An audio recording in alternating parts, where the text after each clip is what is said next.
Hello दोस्तों, आज हम पढ़ेंगे तुलसीदास का जीवन परिचय जो बोर्ड एग्जाम के लिए बहुत ज़्यादा महत्वपूर्ण है। स्टार्ट करने से पहले मेरी एक छोटी सी रिक्वेस्ट है, यदि आपने मेरे चैनल को सब्सक्राइब नहीं किया है तो सब्सक्राइब कर लेना और बेल आइकन दबा देना ताकि नोटिफिकेशन सबसे पहले मिल सके।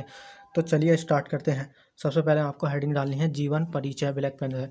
आगे लिखना है उसके गोस्वामी तुलसीदास जी का जन्म सन 1532 ईस्वी विक्रमी संवत 1589 बांदा जिले के राजापुर नामक गांव में हुआ था।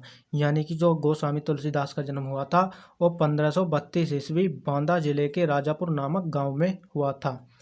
इसके आगे लिखना है इनके पिता का नाम आत्मराम दुबे तथा माता का नाम हुलसी था। इनके पिता का नाम क्या था? आत्मराम दुबे और तथा माता का नाम क्या था? हुलसी था। जो मैंने रेड पेन से लिख रखा, आपको बोर्ड एग्जाम में ब्लैक पेन से लिखना है, रेड का यूज़ बिल्कुल नहीं करना है। आगे लिखना है कुछ लोग इनका जन्म स्थान एटा जिले के सोरो नामक स्थान को मानते हैं।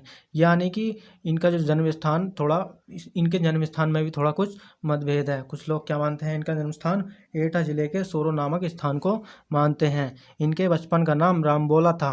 यानी कि मैं इसके बारे में थोड़ा बता देता हूँ पहले। यानी कि इनके बचपन का नाम रामबोला कैसे पड़ा? तो इनके बचपन का नाम रामबोला इसलिए पड़ा क्योंकि जब ये पैदा हुए थे तो इनके मुख से राम का शब्द निकला था, तो इसलिए इनको रामबोला कहने लगे। तो इनके बचपन का नाम क्या था? रामबोला था। ये एक सरयू पारीण ब्राह्मण थे।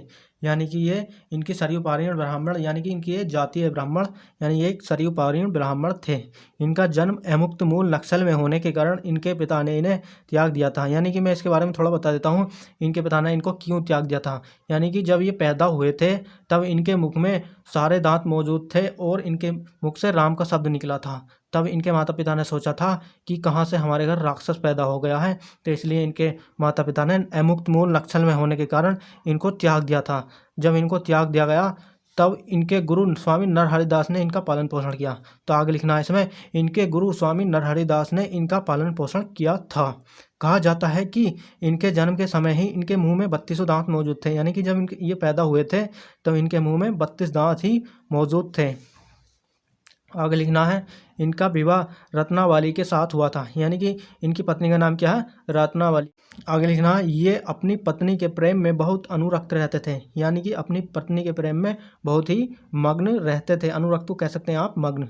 यानी कि ये अपनी पत्नी के प्रेम में बहुत मग्न रहते थे। लेकिन पत्नी की डांट के कारण इनके मन में वैराग्य उत्पन्न हो गया। यानी कि एक बार इनकी पत्नी ने इनको डांट लगा दी थी तो इनके मन में वैराग्य उत्पन्न हो गया था और वे काशी चले गए थे। सभी घर बार छोड़ करके काशी चले गए थे। काशी के शेष सनातन नामक विद्वान से वेद पुराण आदि का ज्ञान प्राप्त किया। यानी कि वहाँ उनका परिचय इनका परिचय जो हुआ था वो शेष सनातन नामक एक विद्वान से हुआ था और वहाँ से इन्होंने वेद पुराण आदि का ज्ञान प्राप्त किया था। इनका जीवन काशी, अयोध्या और चित्रकूट में अधिक व्यतीत इनका जो जीवन व्यतीत हुआ था वो काशी, अयोध्या और चित्रकूट में अधिक व्यतीत हुआ था।